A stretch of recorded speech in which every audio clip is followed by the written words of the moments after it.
Disasters don't plan ahead, but you can. There are things right in your kitchen that you can use to build an emergency kit today.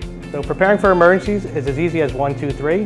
Get a kit, make a plan, stay informed. Recommended items in your emergency kit should be water, non-perishable food items, a battery-powered radio, a flashlight with extra batteries, first aid kit, a whistle, a dust mask, moist towelettes, garbage bags, a wrench or pliers, can opener, and local maps. So you'd also want to make a kit for your pet. So you want to have food and water, any medicines, collar with ID, a harness or leash, your important documents, a picture of your pet, and some toys and blankets. So making a plan would be a family communication plan, so everyone in the family knows where to go, what to do, and how to get reconnected. It's important to stay informed so you can get notifications from the local officials. And don't forget to include portable chargers in your emergency kit for electric devices. Now that I have my emergency kit all set, all that's left is milk, bread, and eggs.